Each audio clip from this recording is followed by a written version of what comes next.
హైదరాబాద్ పాత బస్తీలో తాగుబోతు దొంగతనం వైనం చత్రినాక పోలీస్ స్టేషన్ పరిధిలో చోటు చేసుకుంది. వివరాల్లోకి వెళ్తే ఉప్పుగూడ డివిజన్లోని నరహరి నగర్ శ్రీ పంటమైసమ్మ దేవాలయంలో దొంగతనానికి పాల్పడే వ్యక్తి సీసీ ఫుటేజ్లో నిక్షిప్తమయ్యింది. తెల్లవారుజామున స్వాములు అమ్మవారి దర్శనానికి వెళ్లి చూడగా దేవాలయం యొక్క తలుపులు తెరిచి ఉండడం గమనించి పోలీస్ స్టేషన్లో ఫిర్యాదు చేయగా సౌత్ జోన్ అదనపు DCP Sheikh Jahangir, Chatrinaka ACP Ramesh, CI Bhojinayak, DI Sivashankar తో పాటు క్లూస్ టీం చేరుకొని కేసు నమోదు చేసి దర్యాప్తు చేస్తున్నారు.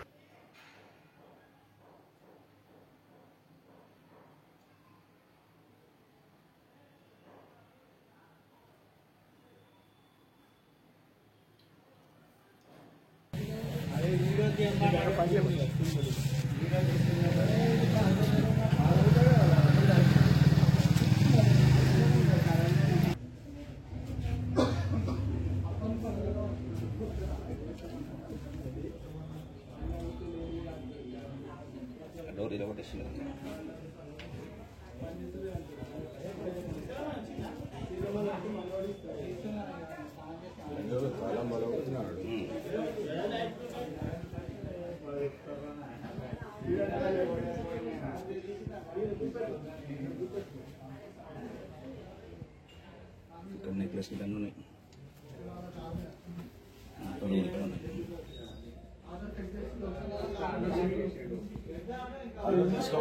మరిన్ని అప్డేట్స్ కోసం మా ఛానల్ ని సబ్స్క్రైబ్ చేయండి.